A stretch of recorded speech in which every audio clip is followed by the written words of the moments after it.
The Terra Women's Resource Society is a women's anti-violence organization. We are a low-barrier organization, so we tend to work mostly with women who have experienced violence and who are also struggling with substance use, struggling with mental and spiritual wellness, who are homeless or at risk of being homeless. SisterSpace was a dream we've had for probably about 10, 12 years. Shared using rooms or overdose prevention sites provide a safe place for women to use together, to look after each other, to care for each other, to reverse overdoses, obviously. We're not here to fix anyone, we're just here to meet the women where they're at and make them feel safe. Well, we're keeping them alive, and that's the bottom line. I just think it's a fantastic program. I think there should be more across the country and the world. I think anywhere a woman can feel safe to do anything or feel safe is a good thing. There's not enough places for women. There is a significant lack of women-only services available in this community. Co-ed spaces aren't safe. Having more women-only spaces of every service or variety, I think, is critically important to women, first of all, accessing services, and second of all, continuing to access those services. It is violence and trauma informed because it recognizes in our daily practice the relationship between women's experience of violence and their use of substances. And it validates substance use as a coping mechanism as opposed to judging. We're open from 6 a.m. till noon, and then we open again at 6 p.m. till midnight. We are trying to get our hours lengthened so the working girls at nighttime have somewhere to go, because there's nowhere else like for only women. It's a space where women can, feel safe and comfortable, valued, believed for at least part of their day. Some of these women are coming from violent relationships, or lost their kids because of their drug habit, so they need so much more support in that area. And then a lot of them are homeless, so they need outreach workers to get them housing. So you need a whole circle of things to help a woman, I think. For many women in this community, many women who've experienced violence, one of the things that's almost certain is that your life is chaotic. And so what we try and create in our spaces is it is consistent predictability. I think it helps all of us feel safe knowing that we don't have to walk on eggshells and wonder what's coming next. Like everyone else in the world, people react to rules. No one likes to be told what to do. So we set up guidelines that set up guidelines that are actually developed by women who use this space and are meant to exactly as that, as guidelines for how we interact with each other in this space. But it doesn't say you can't and you must not and you won't. The best way that we can be accessible to women and children impacted by violence is to reflect those women in our staff, the women with lived experience. The peer staffing model here are women who either are currently or have in the past been IV drug users. They know better than almost anyone else how to use safely, so that knowledge gets passed on. So women who use this space have reported to us that it's the peer staff who bring them into this space and help them to continue to feel safe and want to come back. I'm Jenny. I'm the peer supervisor here at SisterSpace. So what drawn me into social services is I have a lived experience with partner violence, substance use, and mental health. And I managed to get out of it, and now I'm in recovery. My name is Tana, and I work at SisterSpace. I can see myself in the girls, and it makes me feel good to be able to do something that I would like to have had done for me when I was down here, right? I was a IV drug user for the last 30 years. The last 10 years I've been in a prescription heroin program, so I have been stable somewhat.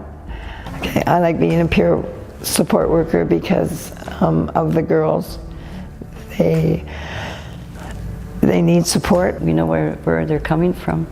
And it's not like somebody saying, oh yeah, well I went to school and read a book about it, right? We've walked in their shoes and know what they're going through.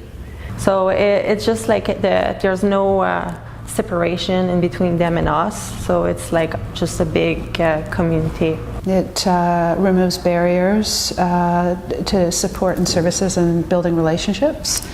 It creates or helps enable a sort of common shared experience that relationships can be built on.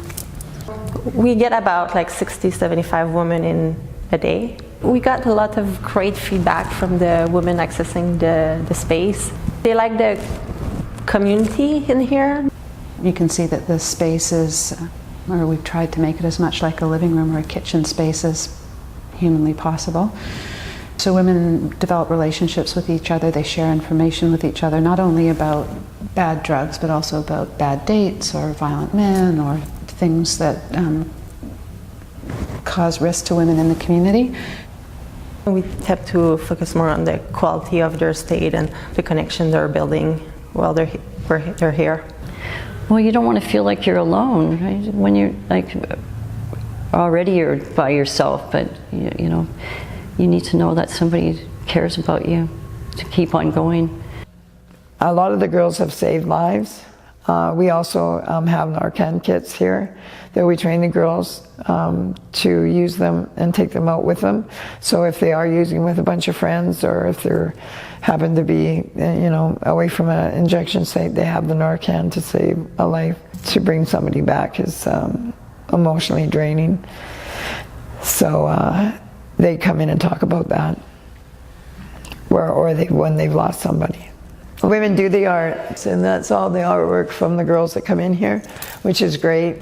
To express yourself in a different way than doing drugs, right? And it's really helpful. You can just see the different people and what they've done, and it's got to now be poetry and stuff that's being put up there and stuff. It's wonderful. So anything that you can engage them in, other than concentrating on the dope, is good. Good for the mind, good for the soul. Referrals are made to housing. Obviously housing saves women's lives as well, safe, affordable housing. Access or referrals are made to other kinds of services like counseling, self-help groups, pretty much anything women ask for. So it becomes not just an overdose prevention site or a safe using space, but a place where women can access information, and information is power, and information saves lives. Well, it's important to have all kinds of information in other communities so they can, if they're not comfortable here, they have other places they can go if they need anything and they don't want to ask. A lot of them don't trust asking anybody anything, so that's why we put everything up so they can see it for themselves and get the information on their own. Besides coming here, I don't go out a lot because I'm like them, right? I'm the same. I stay to myself and stuff, and the only time I really get out to talk and stuff is when I come here. So this has helped me as much as it's helping them, and it's great. I'm really grateful. We know what we need and we know what's best for us, so letting us talk and tell for ourselves what we want. Well, like I said, I'm getting to be able to know that it's okay to be who you are and to be a woman and to be addicted. It's all right. We're okay. I think the women feel value here, no matter the stigma they can be facing outside. Here they're seen as a human with tremendous experience and strength and resiliency, instead of like focusing so much on like the substance use and like their hardship. We try to focus on their strength and their courage and build on that. I wish SisterSpace had been around longer. I wish the need had been recognized and funded sooner. I've lost some friends over the last number of years that I believe may have been saved if SisterSpace had been around, a place not only where they could have used together, but where they likely would have contributed as peer staff.